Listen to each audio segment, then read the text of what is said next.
Hello, my name is Robert Weeks. I am here to talk about the training presentation for the Microsoft Windows 10 upgrade.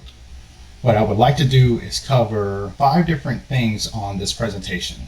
First thing are the training specifics. They cover the who, the what, and the why of training.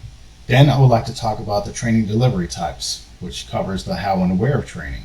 Then I would like to talk about the actual training strategy, when we're going to actually train every person in the company. I will follow that up by the test strategy, the confirmation. Lastly, I will recap the whole thing in the summary. So let's go on and cover the what, the who, and the why. Firstly, Taters Inc. is upgrading every computer system to Microsoft Windows 10. The training is supposed to last 1 day for each person, so we're going to make sure that every employee is going to do their training between July 26th and August 20th. Every person who works on a computer will have to go through this training. The question is, why are we training? Well, Windows 10 has the newest functionality that allows us to conduct a business at a faster pace. It also has an action center on the right-hand side, will help us deal with certain tasks. So let's focus more on the why of training. What issues can happen if we don't train for a new operating system? What if we go straight from Windows 7 to Windows 10 without any knowledge of what Windows 10 can do? Well, firstly, we'll have multiple unnecessary tickets that will be sent up by tech support. They will already have enough work as is, and this will just make it harder on them. Second thing is there's going to be more time that's going to have to be used after the rollout to train everybody.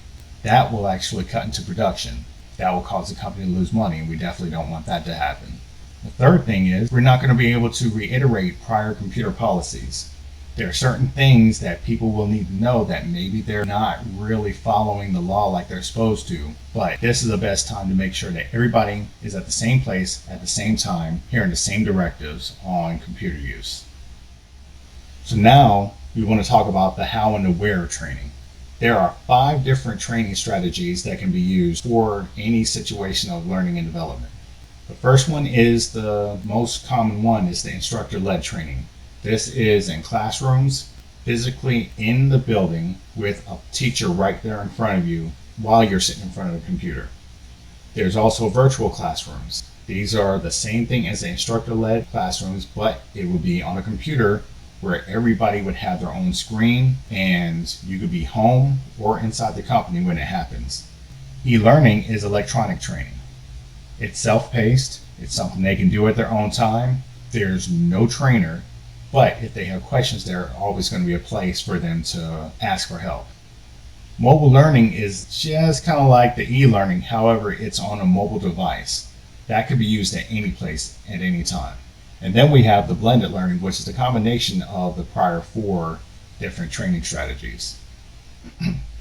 So here's the when of training. Rollout is supposed to happen the week of the 28th. Training is going to be lasting between July 26th and August 20th. So we want to make sure it's as close to the rollout time as possible to maintain retention and allow people to have a chance to really jump into the feel of Windows 10 from Windows 7.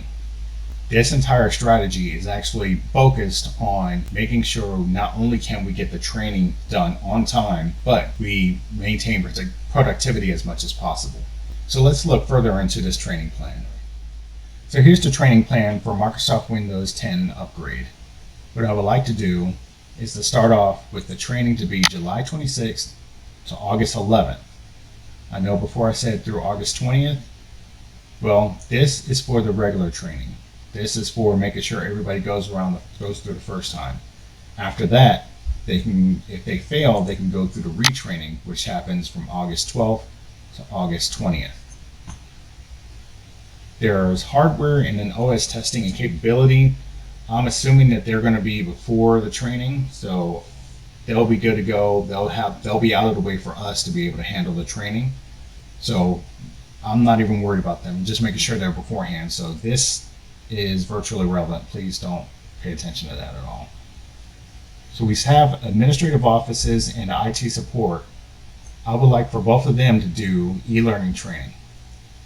So they'll have 4 days to do their self-paced training. There's no instructor, but they can ask questions and talk to the Microsoft Windows support and they'll get answers that way. And then after that, on Friday, they'll be able to test. Once they test, if they pass, they're good. But if they fail, they'll have to move down to August 12th to retrain. So it's about a week and a half. Next, we have finance. There's 56 employees in there. Notice that they're split up into two teams of 28 employees each.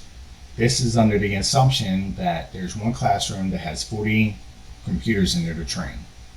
So I would need them to split into 2 different days, which will happen the 26th and the 27th. Then after that, they'll be able to test all together on that Wednesday, the 28th. They'll be able to take turns. Each test is supposed to should last about an hour or two maybe. So that would take care of them. And once finance is done, they're good. If they fail, they'll have to retrain on the August 12th. Next, we have shipping and receiving. There are a total of 42 employees in this. They're split up into 2 shifts, so there's 21 employees per shift. In addition to that, I've actually split them up into 2 different teams. The reason why I did this is because we still need to make sure we are productive as possible, even in the midst of this training. So one half goes to training, the other half is working. Then the next day we switch. Team 2 goes to training and team 1 is working. So in saying that, we can make sure that team 1 for both shifts are taken care of on one day. The next day team 2 is training. And then on the last day, everybody goes to their testing. Then if they pass, they move on, or they move on back to work. If not, then they'll be going to retraining on August 12th. The main processing facility has 260 employees for the next week. That's the only focus for training. I've split them up into 4 different teams, each one having no more than 33 people in a class. Once they are done, all of them are done, then they will all take turns going through their testing, which happens on that last day, that Friday. With the administrative office and IT support, I've chosen them for e-learning because of their capabilities. But with finance, shipping and receiving, main processing facility, I'd like them to do it in a classroom. Sales is a little different. Some people are actually working in the building, but others are going out physically talking to people, talking to these stores and businesses, try to give them our business. Some people are not physically able to come in for 8 hours a day, every day. So we would like to have half of them, or those people, which I'm assuming are half, do e-learning. The other half will be in the classroom training. With facilities and maintenance, with them, all of them should be in the building. So I'd like for them to be in classroom training. Afterwards, once everybody goes through their testing, then we will know who will actually have to go back through retraining. So the retraining is set up for 2 days.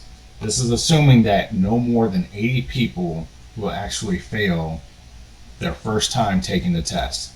However, if it does happen that way, then we can always make adjustments to the review time. So we'll have the training review split up in a 3-to-1, or we'll take the retraining and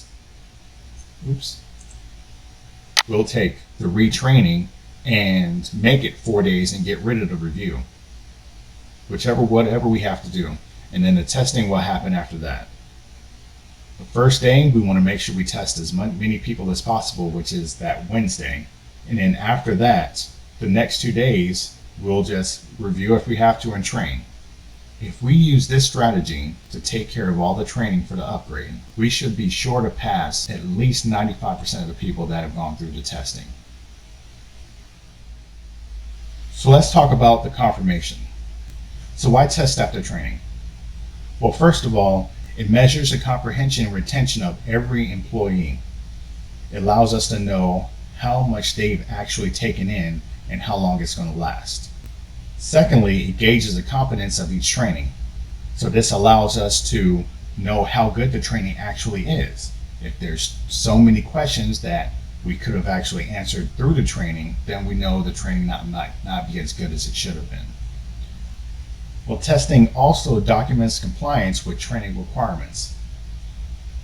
With this, once you complete it, once you're done, you sign a paper, and from then on, you're good to go. However, there are times some people say, I didn't learn this, I was never taught this. But we can show them that we have a paper saying that you did actually learn this and you passed the test. Then also the testing indicates where more training is needed. Some people might actually struggle. Some people might need more help, more reviews, and that's fine. We've covered it in the training plan. It's part of it now. And then it identifies weaknesses in the training program itself. Let's recap this entire presentation. Microsoft Windows 10 training is to be conducted between July 26th and August 20th.